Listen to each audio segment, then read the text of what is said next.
Here are the top 7 mistakes that new firearm owners make when they want to start concealed carrying.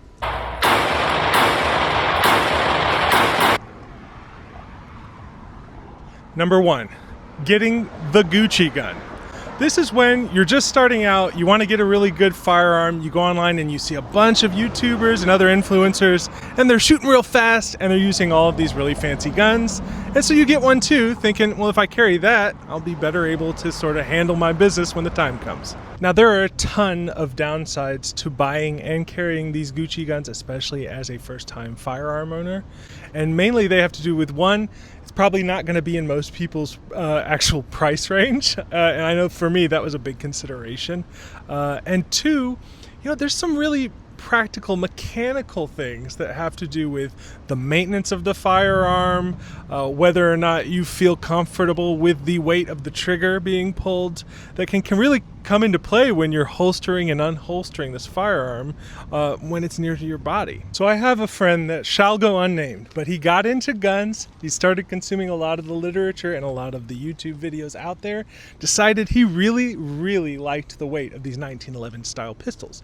So he got a really fancy, snazzy 2011, it's called an Atlas Gunworks Erebus. This ended up posing a lot more problems than he anticipated. First of all, he spent a bunch of money that he did not have to get this gun that he thought he would really like.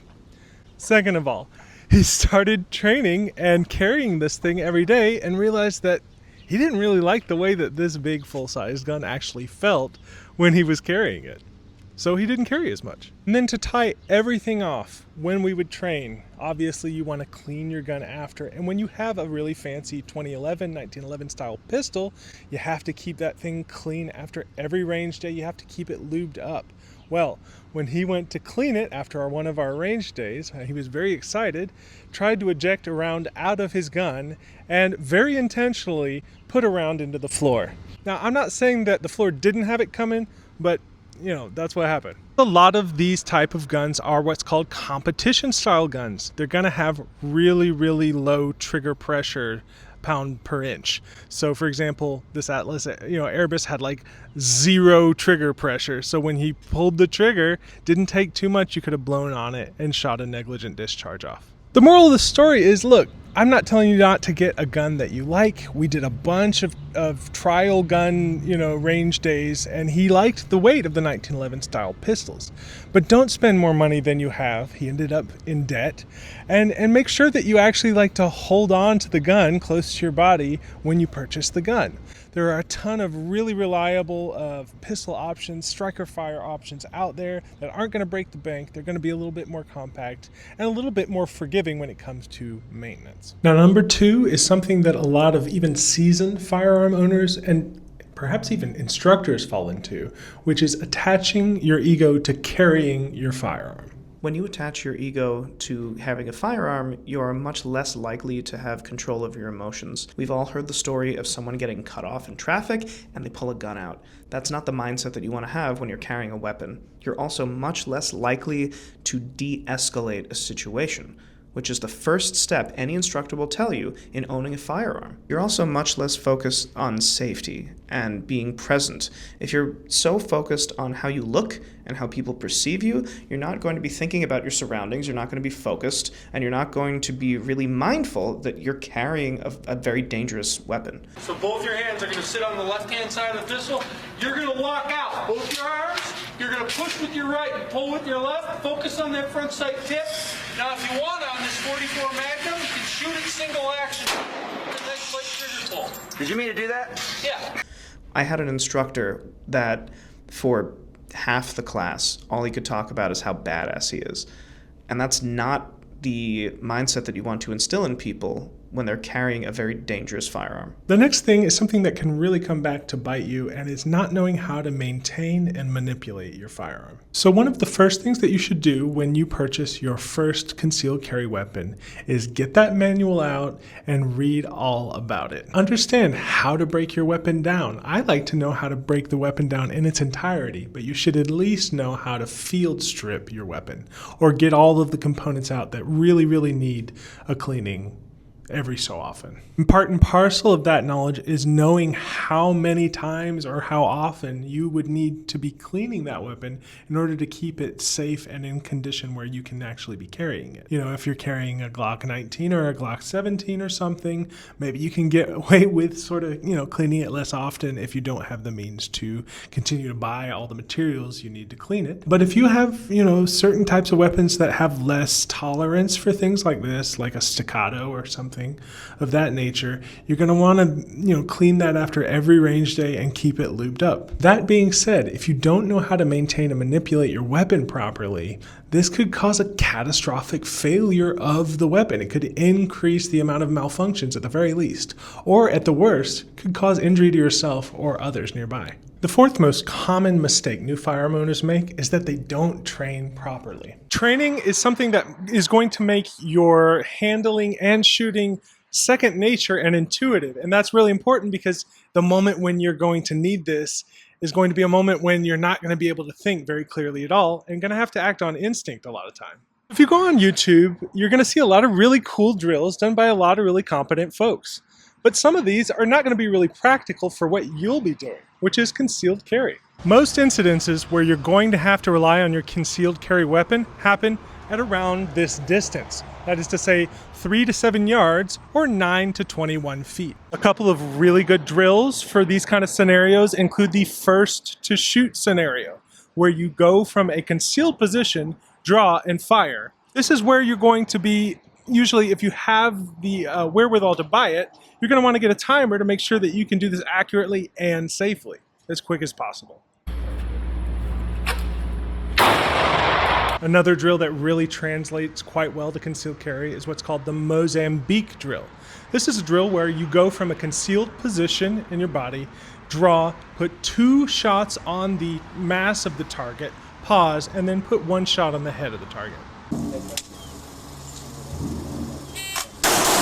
Both of these are going to reinforce skills that you're going to really want to use in a concealed carry instance, which is speed from the draw, accuracy on target, and the distance that you're usually going to need, which is, again, 3 to 7 yards. This next mistake kind of tails on with the last one, and that's sort of taking unreliable advice, getting your advice from just anywhere. There are a lot of folks out there with a lot of opinions about firearm ownership, but you want to filter out people that attach their ego to their gun, which we discussed in point 2.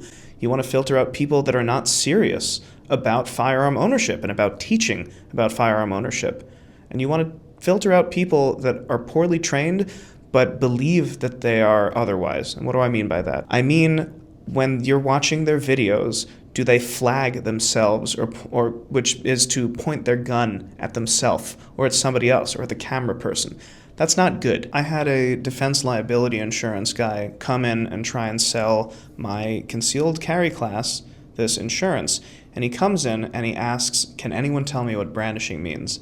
And upon the silence of the crowd, he then pulled his shirt up and he goes, "That's right, motherfucker." Not good. Not good. He then proceeded to tell us, "I'm here to sell you murder insurance." That's terrible. That is not a serious take on firearm ownership, on owning a lethal weapon. A lot of these points boil down to, is your source qualified? You have to verify that, which means you're going to have to do research on top of doing your research. And is that a lot of steps? Yeah, but this is warranted. It's very important to take this seriously. The next most common mistake is carrying inconsistently. The idea that you're carrying inconsistently can mean several different things, and it kind of ties in with this idea that you need to know how to train properly, right? Because if you don't carry consistently, you won't be able to train properly. Carrying consistently can literally mean, are you carrying every time you go out, or when it's important that you should be carrying, because you can't respond to an emergency or defend yourself if you don't have the means to. But it can also mean, do you have the right kind of holster set up that's conducive to being comfortable enough to want to carry? Or are you carrying in the same place so that when you're intuitively trying to go for your draw, are you able to do it effectively and get on target? I know that if I try to to draw from my strong hand side, which is the left side, which I like to call the good side, it's going to be palpably slower than if I'm drawing from the appendix or the front of body position. And that all comes from, how many hours have I spent doing it from the strong side? Not anywhere near as many as from the appendix position. Training is important, but also mindset is important, and how you set yourself up is incredibly important. This point about comfort can really be the deciding factor as to whether or not you can respond to these kinds of incidents. The next, and arguably one of the most dire mistakes that you can make as a new gun owner when you're carrying, is thinking that a gun can solve all of your problems and not actually understanding the law. You should not feel the need to respond or interject yourself in every dangerous moment that comes up. In fact, most of the time what you're going to want to do is retreat, even when it doesn't feel great to do so. Believing that your firearm is going to be the right answer for every problem that you come across if you feel like you're in danger is going to get you into a lot worse shape than you think. And, even if you do put down what you thought was a lethal threat, now you're going to find that there's a lot more problems that come up after the incident that you didn't really want to sign up for. Most of that has to do with the law. Traveling across state lines can be very tricky if you don't know the law. Not every state is going to honor the license that you got in your home state. And if you bring your firearm into a federal building, that's up to a year in prison. Furthermore, different states have different considerations as to what constitutes as a loaded or unloaded gun. For example, in my home state, if you both possess the gun and the ammunition, that is considered a loaded weapon, regardless of if the ammunition is inside of the gun. And that's a mandatory minimum of 3.5 years in prison with a maximum of 15. If you avoid these mistakes as a new firearm owner, you'll be able to carry confidently. This is Tyler and Colin from TRIGGERD, hoping you stay safe out there.